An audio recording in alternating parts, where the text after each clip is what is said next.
सभी सदस्यों को नमस्कार। जो मैं 11 मार्च को यानी कि एक दिन पहले जो वीडियो दिया था 7 असम राइफल के दो इंसिडेंट के बारे में मैंने जिक्र किया था, तो उसके बाद जो है कल यानी 12 तारीख को डीजीआर मेडिकल ब्रांच ने एक लेटर इशू किया है। उसके लेटर के बारे में मैं आपको ले चलता हूँ। ये जो सामने दिखाई दे रहा है वो लेटर इशू कर रखा है, कल 12 तारीख का चिट्ठी है। देखिए ओपी इमीडिएट करके दे रखा है, काफ़ी ज़रूरी चिट्ठी करके मेडिकल ब्रांच डीजीआर का। इसका जो है stop conduct of routine investigation from civil private lab. Routine investigation actual नहीं था, जो 11 तारीख को मैंने जो दिया था स्पेशल इन्वेस्टिगेशन था, जो ब्लड का, जो मैं अभी बाद में आपको बताऊंगा।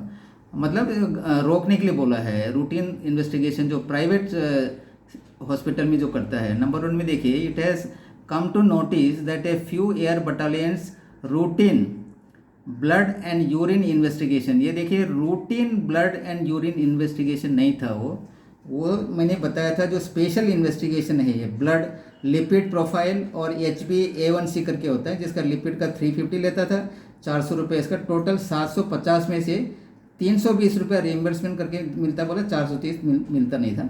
तो चलिए देखिए, इसके ऊपर जो है एक क्लैरिफिकेशन बहुत ज़रूरी है, क्योंकि यदि डॉक्टर साहब ने मेरे से बात किया था, जिसका नाम मैंने लिया था 7 AR का, कल 20 मिनट तक उन्होंने बात किया मुझे, और उन्होंने बताया कि AME एनुअल मेडिकल एग्जामिनेशन जो 2024 से जो स्टार्ट होता है, उस पर जो है ये जो दो टेस्ट 35 साल से जो ऊपर है जवान, जो भी है राइफलमैन होल्डर एंड जो भी है, उनका जो है ये दो स्पेशल इन्वेस्टिगेशन करना पड़ता है बोला।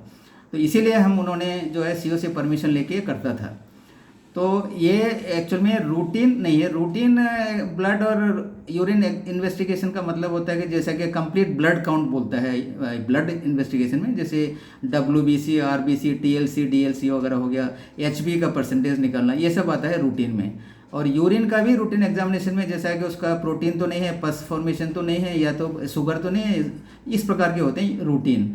मैं समझता हूँ कि रूटीन जो है हर AR जो हॉस्पिटल में, इसका इक्विपमेंट भी, उसका जो सब कुछ माइक्रोस्कोप वगैरह रीजेंट वगैरह अवेलेबल है। लेकिन जो स्पेशल इन्वेस्टिगेशन जो मैंने बताया वीडियो में, उसके लिए जो है अलग सा रीजेंट वगैरह की ज़रूरत होती है। जो भी है देखिए, ये AMA are being conducted through civil private lab and AR personal are paying from their pocket for this investigation. सही है। नंबर 2 में लिखा है, it is hereby directed that this practice of getting routine investigation for AME। ये भी थोड़ा clarification की ज़रूरत है। यदि मेडिकल ब्रांच DGR का एक पॉलिसी लेटर निकलता है AME का, बोलते हैं कि ये टेस्ट होना चाहिए, तो वो इंश्योर करना चाहिए, एसर्टेन करना चाहिए कि उसके लिए प्रॉपर रीजेंट या इक्विपमेंट यूनिटों में है या नहीं, या उन्होंने पहले देखना चाहिए। अच्छा, from civil private labs should be stopped with immediate effect. बोला कि जो भी रूटीन एग्जाम जो है नहीं करेंगे, वो तो एक्चुअल में करता भी नहीं होगा कभी भी, ओनली स्पेशल इन्वेस्टिगेशन ब्लड का जो कर रहा है, जो मैंने बताया वही होता है, उसको स्टॉप करने के लिए बोला है। नंबर 3 में बिल्कुल क्लैरिफाई कर दिया है, any demand for additional funds for procurement of lab reagents along with supportive documents and justification should be immediately forwarded to this directorate medical branch for necessary action at that this इन।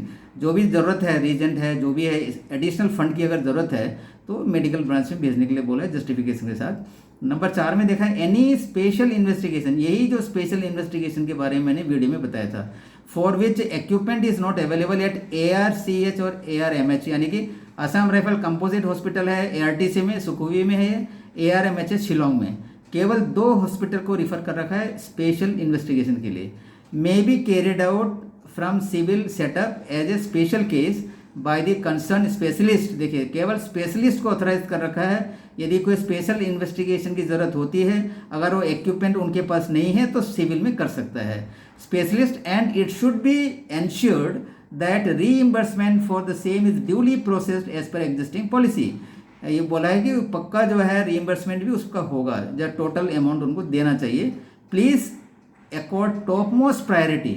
इसके लिए मैं DGR को धन्यवाद देता हूँ, ये इन्होंने जो एक इमीडिएट एक्शन लेके जो एक्शन किया है। लेकिन इस पर भी जो है रूटीन ब्लड और इसका क्लैरिफिकेशन मेडिकल ब्रांच द्वारा होने से सही था ये, क्योंकि ये रूटीन तो मेरे ख्याल से, क्योंकि जैसे मैं बताया, मैं भी मेडिकल GSU से रिटायर हुआ हूँ, मैं मेडिकल में था और मुझे पता है रूटीन का क्या होता है टेस्ट।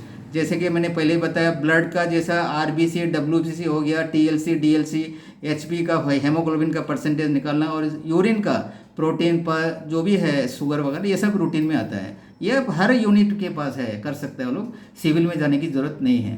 तो इसके अलावा जो है जैसे मैंने बताया, डॉक्टर साहब ने मेरे से बात किया था करीब 20 मिनट कल, और उन्होंने जस्टिफाई दिया था कि जैसे अभी नया जो प्रोसेस चल रहा है 35 साल से ऊपर वालों का जो है, जो स्पेशल इन्वेस्टिगेशन करता है, हमने सीओ से परमिशन लेकर वगैरह कर रहा था, लेकिन आपने मेरा नाम जो है वीडियो में लिया है, इसलिए डिफेमेशन बनता है करके उन्होंने बोला था। वैसे मैंने हमारे कन्वर्सेशन में मैंने सर को बता दिया था कि ये डिफेमेशन का जो है, ये जो सच के ऊपर होता है, सच अगर है तो उसमें डिफेमेशन बनता नहीं है। तो जनरल इन्फॉर्मेशन के लीगल टिप्स की तरफ ले जाते हैं आप लोगों। देखिए डिफेमेशन जो है, टोर्ट ऑफ डिफेमेशन का, टोर्ट बोलते हैं, ये लॉ ऑफ टोर्ट जो लॉ स्टूडेंट को पढ़ाया जाता है, जो सिविल रॉन्ग जो भी है, टोर्ट इसमें आते हैं। Defamation is nothing but the attack on A persons reputation को जो अटैक करता है, देखिए उसमें होते हैं। लेकिन इसमें एक चीज़ और है, the most important requirement of defamation is that the defamatory statement must be false. देखिए अगर फॉल्स है, रॉन्ग है, गलत है, कोई स्टेटमेंट देता है, उसी में ही डिफेमेशन बनता है।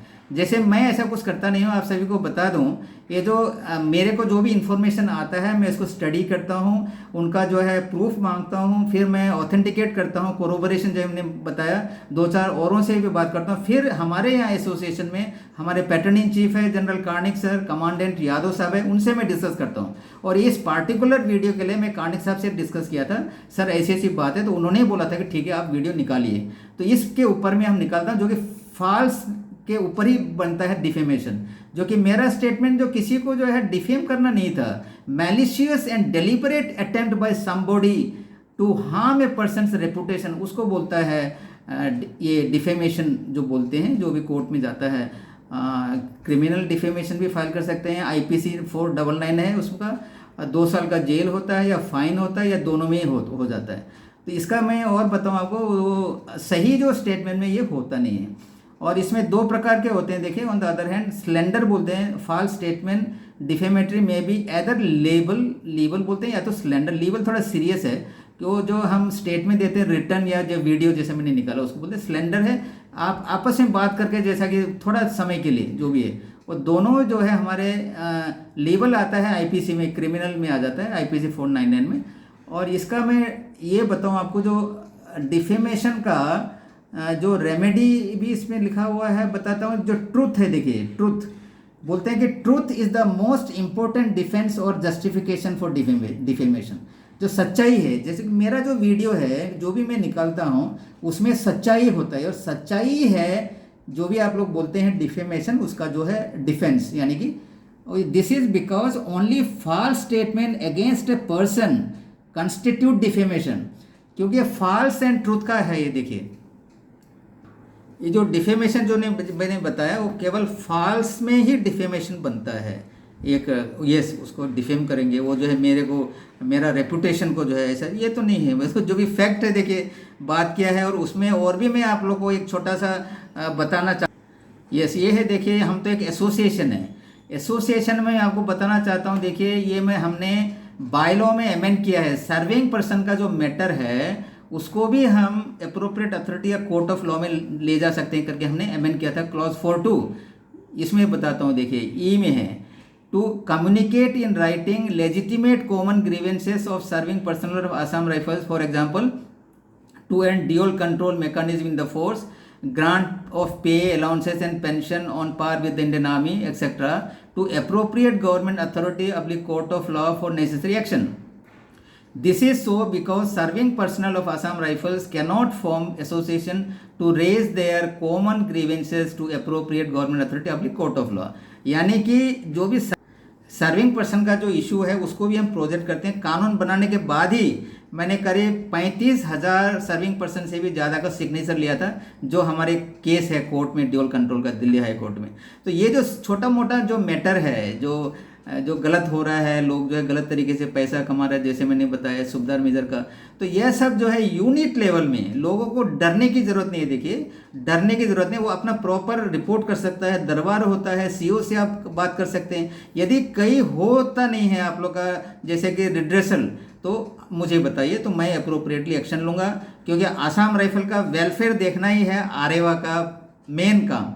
और मैं दोबारा बोलता हूँ, देखिए सुबेदार मेजर का नाम बार बार मैं लेता हूँ। सुबेदार मेजर यूनिट का बहुत ही एक इंपॉर्टेंट पोस्ट है उनका, जो यूनिट सुबेदार मेजर होता है, जो सीओ के साथ रहता है। सीओ बाहर से आते हैं 2 साल के लिए, उनको करेक्ट गाइड करना सुबेदार मेजर का काम है। यदि सीओ या कोई अफसर गलत जो निर्देश देता है तो उसको रोकना चाहिए, उनको रोक के जो सही गाइड करना चाहिए सीओ को।